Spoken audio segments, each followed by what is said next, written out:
They thought you would break. They thought the silence would become too heavy and you would come back begging for what they took from you. They waited. They watched. They checked. And they cannot believe what they are seeing right now. Because you did not break. You did not beg. You did not come back. And the person who walked away from what they offered you has become someone they no longer recognize and can no longer control.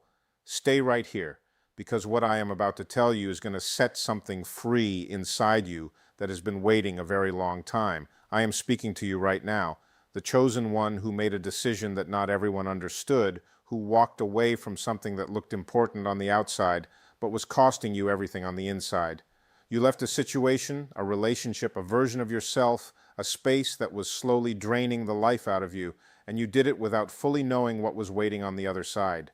That took a kind of courage that most people never find. And the people you left behind, the people who depended on your presence to feed something inside themselves, they are losing control right now because they built their comfort on the assumption that you would always come back. They assumed your departure was temporary. They assumed the weight of being alone would eventually send you running back to what was familiar, even if familiar was painful.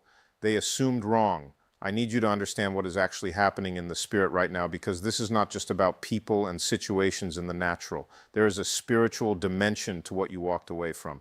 There are forces that had access to your life through the connections you broke, through the environments you left, through the agreements you once made with what was beneath you. And when you left, when you truly decided that you were not coming back, those forces lost their entry point. That is why there is panic. That is why there is confusion.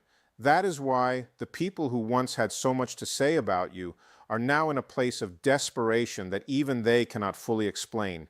They feel the loss of access, and they cannot understand how someone who needed them, who seemed lost without them, who they controlled for so long, could suddenly become completely unreachable.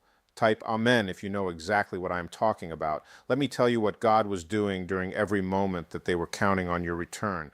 While they were waiting, He was working. While they were watching for signs of weakness, He was building something in you that only comes through the fire of separation. You see, there are things that God cannot give you in environments that limit you. There are levels of strength that only emerge when you are no longer surrounded by the voices that told you who you were supposed to be.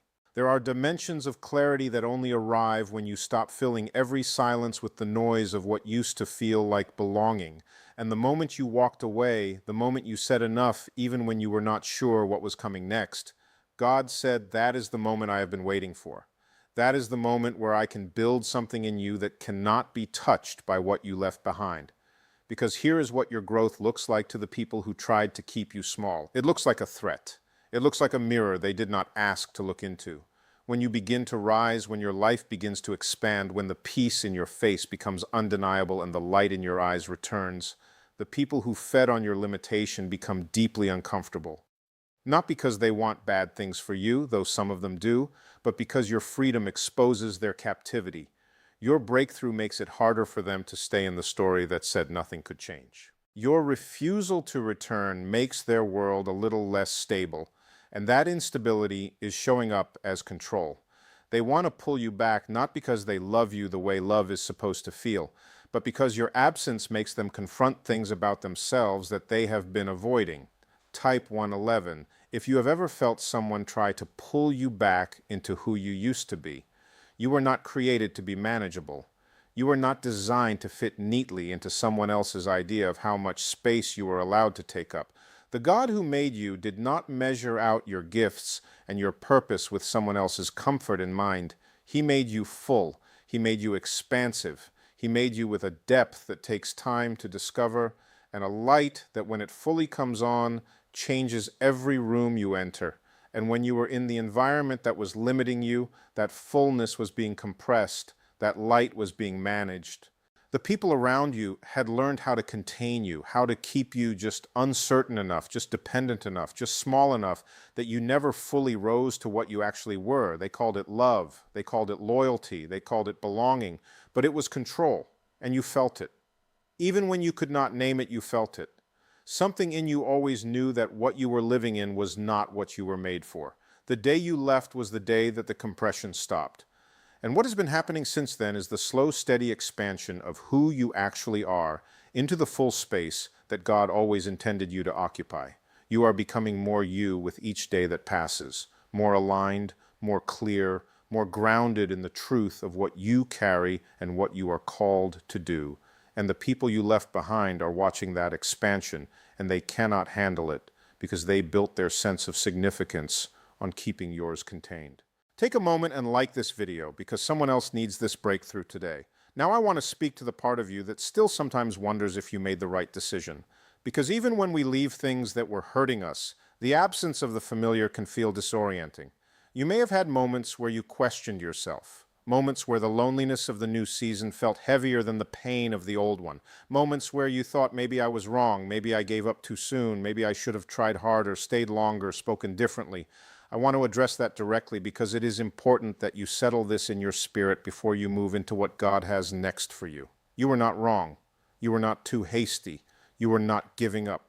You were obeying something that God had been speaking to you for longer than you admitted to yourself. The confusion you felt in the end was not weakness. It was the collision between what your spirit knew and what your emotions were still attached to. And the fact that it was hard, the fact that you grieved even what was hurting you, the fact that you did not leave easily or lightly, that is not evidence of a mistake. That is evidence of someone who takes commitment seriously, who does not walk away without weight, who loved deeply even when love was not returned the same way. Type yes if you made a hard decision that you know was right, even though it hurt. God does not reward the people who stay in the wrong place forever just because leaving is difficult. He honors the obedience of the ones who trust Him enough to walk forward even when the path is not yet visible. You trusted Him. You moved, and now He is honoring that trust in ways that are becoming more visible every single day. The clarity you are walking in right now, the peace that has started settling in your spirit even in the middle of an incomplete season, the sense that you are finally moving in the direction you were always supposed to go, that is not coincidence. That is God confirming that you heard Him correctly and you did the right thing. The people who are losing control right now did not expect this version of you. They expected a version that would tire of the unknown and come running back to the known, regardless of what the known was costing you. They prepared for that. They had conversations about it. Some of them made bets, either openly or in their own minds, about how long you would last before you came crawling back. Because that was the pattern they knew. That was the version of you they had data on. Someone who could be pushed to the edge and then pulled back. Someone whose resolve could be outlasted. They thought they knew you. But what they knew was the version of you that had not yet walked through the fire that you have been in. Type 777 if you are not the same person you used to be. The fire changed you. And I do not mean that lightly or poetically. I mean that at a fundamental level, the way you process things, the things you are willing to accept, the standards you hold for how you are treated, the clarity you carry about your own worth, all of it has been transformed by what you went through after you made the decision to leave. You learned things about yourself that you could not have learned any other way. You discovered a strength in yourself that was always there but never had room to emerge because the environment kept filling the space where it was trying to grow. You found out that you could survive without what you thought you could not live without. And that discovery is one of the most powerful things that can happen to a person, because once you know that you can make it without what once controlled you, you are free in a way that no one can undo. That freedom is what they are reacting to. That freedom is what they cannot stand, because freedom is contagious, and they can feel that if they get too close to you now, something in them might start wanting it too. So they push against you, they speak against you, they try to minimize what you have done and where you are going, because minimizing your freedom is the only way they can stay comfortable in their captivity. Type freedom. If you know that what you walked away from could not have taken you where God is taking you now, let me tell you about the doors that are opening right now because of your decision. There are opportunities that could not reach you when you were in that environment because the energy of that space was blocking the signal. There are people who were meant to be in your life who could not find a clear path to you because the connections you had were filling the space where they were meant to come. There are assignments that had your name on them that could not be activated while you were pouring everything you had into something that was never designed to give anything back. And now that you have moved, now that the signal is clear, Things are beginning to arrive that feel almost supernatural in their timing. A conversation that opens a door you never expected, an opportunity that comes from a direction you were not watching, a connection that feels instantly right in a way that previous ones never fully did. Pay attention to these arrivals. Do not dismiss them as coincidence. Do not shrink back from them because some part of you still does not feel worthy of things coming easily. You are worthy. God is rerouting what was meant for you, and it is finding you now with less resistance because you made room for it by leaving what was blocking it. Your obedience has a return, and the return is beginning to show up in ways you will not be able to ignore. Type "I receive it" if you are ready for what God is sending your way. I want to address something else before we go into part 2. There will be people who try to rewrite the story of your departure, people who will tell others that you left for the wrong reasons, that you were selfish, that you gave up, that you caused damage on the way out. This is how control operates when it loses its grip. It attacks the narrative. It tries to reshape the story so that the one who got free looks like the villain and the one who lost control looks like the victim. Do not let this move you. Do not let it send you into defense mode. Do not feel the need to explain yourself to every audience that is being given a false version of your story. The truth of what happened lives in the details that only you and God know. And God does not need a press release to defend you. He will make the truth plain in time. He will let your life speak. He will let the fruit of your new season answer every accusation more powerfully than anything you could say with words. Your job is not to manage your reputation in the eyes of the people you left. Your job is to keep moving forward in the direction God is leading you and let Him handle everything behind you. Stay with me in part 2 because I'm going to tell you what this season of not returning is actually unlocking in your future, why the very people who thought your departure would destroy you are the ones who handed you the keys to your next level, and what God is building for you right now that is going to be so much more than what you walked away from. Welcome back, Chosen One. If you are still here, it means this message is landing somewhere deep inside you where something has needed to be said for a long time. In part 1, we talked about what your decision to not return actually means in the spirit, about why the people losing control are reacting the way they are, and about the doors that are opening because you made room by walking away from what was blocking them. In this part, I want to take you even deeper, because what is ahead of you is not just better than what you left. It is incomparably greater. And I want you to see it before it fully arrives so that when it does, you step into it with confidence instead of shrinking back from it in disbelief. Type "ready" if you are prepared to see what God has been building for you. Let me start by talking about the concept of not going back, because in the culture that shaped most of us, persistence is often confused with staying. We were taught that leaving is quitting, that walking away is weakness, that the strong thing to do is always to stay and fight. But there is a profound difference between walking away from something in defeat and walking away from something in obedience. There is a difference between leaving because you gave up and leaving because God said it is time. And the ones who are losing control right now never learned to tell the difference between those two things. They see your departure and they read it as failure. They read it as surrender. They think you left because you could not handle it. But you and I both know, and more importantly, God knows, that you left because you finally could, because the strength it took to walk away was greater than any strength it would have taken to stay. Staying in the wrong place is easy, disguised as hard. It feels like endurance, but it is actually avoidance. Staying means you do not have to face the unknown. Staying means you do not have to rebuild. Staying means the familiar pain is at least a pain you have already learned to live with. Leaving is the harder thing. Leaving is the thing that requires real faith, because leaving means trusting that what God has on the other side is better than what you are leaving behind, even when you cannot see it yet. You did that. And that faith is what your season right now is being built on.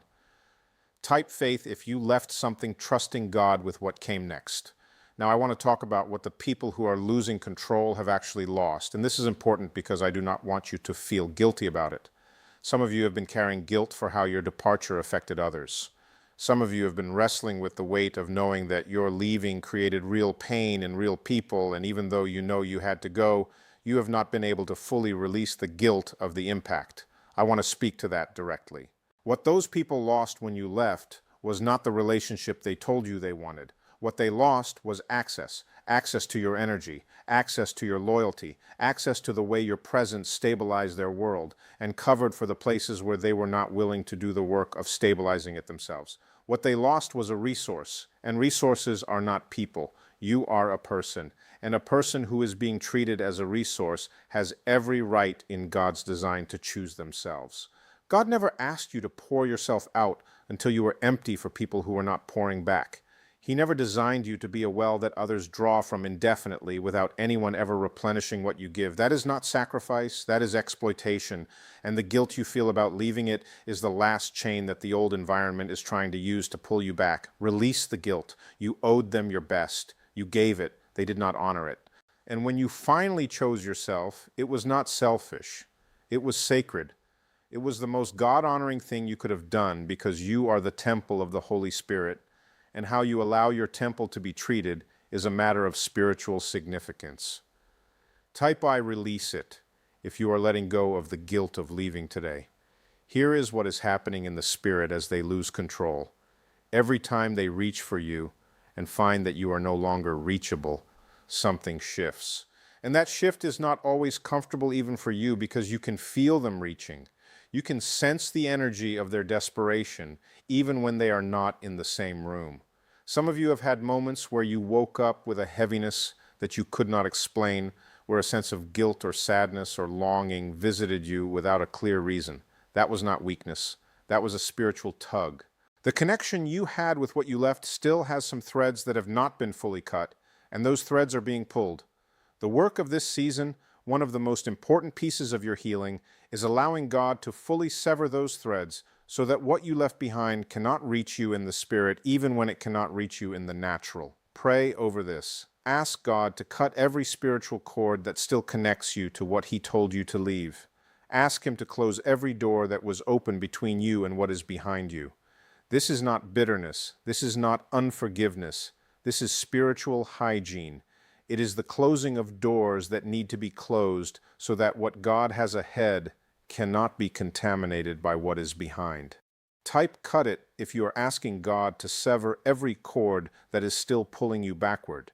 Now let me tell you what the not coming back is unlocking. There is a level of respect that only comes to people who demonstrate that they mean what they say. In every area of life, spiritual, relational, professional, personal, the people who are taken most seriously are the ones whose yes means yes and whose no means no. The people who make a decision and stand in it regardless of the pressure that is applied to reverse it. Every day that you do not return, every day that you hold the line, every day that you demonstrate that your departure was not a negotiating tactic or a temporary protest but a genuine and permanent choice, you are building a reputation in the spirit for someone whose word carries weight. And that reputation matters because the doors that are about to open for you require a person who can be trusted with a decision. God does not give His most important assignments to people who cannot hold a position under pressure. He gives them to people who have already proven in smaller things that they will not be moved by what tries to move them. Your refusal to go back is proof of that. Your steadiness in the middle of their losing control is proof of that. And God is watching, and He is saying, this one can be trusted with what I have prepared. This one will not abandon the assignment when it gets hard. This one knows how to stay the course even when everyone around them is pressuring them to abandon it. Type trusted if you know God is building your faithfulness right now. The manifestation that is coming into your life is not just material, though some of it absolutely will be visible and tangible in the natural world. It is first a manifestation of identity. You are going to begin to see yourself the way God sees you, and that shift in self-perception is going to change everything else.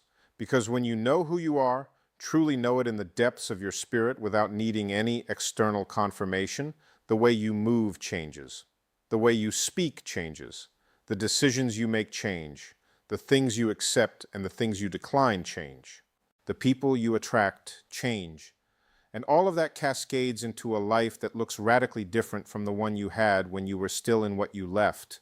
The people who are losing control right now made a calculation.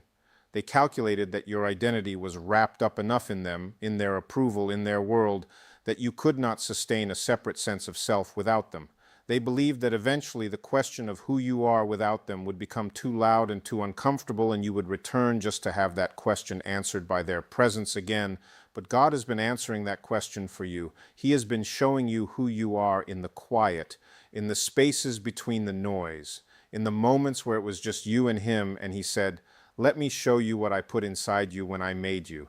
And what He has been showing you is extraordinary, extraordinary enough that going back to what once defined you is no longer even a temptation, because you have seen something greater than what they offered, and you cannot unsee it.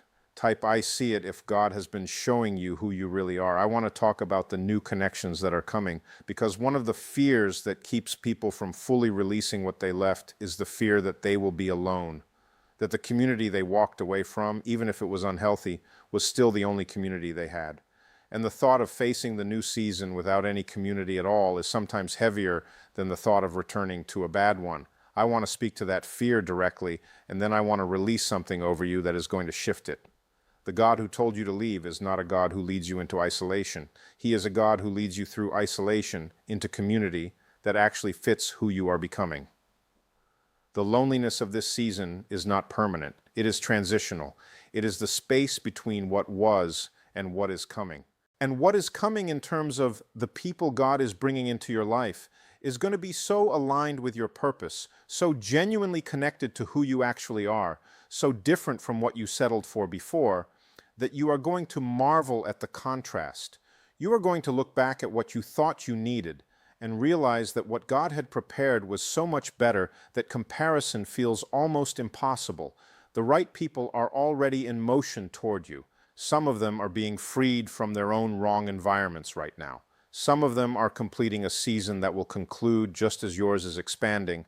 Some of them are being placed strategically into the trajectory of your life, and when the moment arrives for your paths to cross it, is going to feel like a recognition, not an introduction, like you already knew them, like this connection was always supposed to happen, and you were both just in preparation for it. Type "coming" if you believe the right people are on their way to you. Now I want to close part one by speaking about the greatest thing that your not returning has unlocked, and it is this. By not going back, you sent a message to every future version of yourself that you are worth protecting, that what God placed inside you is worth the discomfort of walking away from what felt safe, that your future matters more than the familiarity of your past. And that message, the one you sent to yourself by holding your ground, is the foundation of every single thing that is being built in this season. Because you cannot build a life of purpose and freedom on a foundation of returning to what diminishes you. The foundation requires a moment where you chose yourself clearly and without apology. And you have already had that moment. You chose, you held. And now God is building on top of that choice something that will outlast everything you left behind. Type "foundation" if you know your new life is being built on the decision you already made. The people who are losing control will eventually stop watching. Eventually, they will have to make their peace with your absence and move into their own new reality. But before that happens, there may be more attempts, more reaching, more messages that try to sound like concern, but are really attempts to reestablish access. More narratives spread by people who are uncomfortable with your freedom. More moments where the pressure to return or to explain yourself or to manage their emotions becomes intense. And every single one of those moments is a test, not of your love for them, not of your character, but of your commitment to the decision God helped you make. In every one of those moments, the answer is the same. Stay the course, stay grounded, stay in the peace that God is building in you, and let God handle what you no longer have to manage. You are not responsible for their healing. You are responsible for yours. You are not responsible for their adjustment to your absence. You are responsible for your growth in it. You are not responsible for whether they ever understand your choice. You are responsible for honoring the God who led you to make it.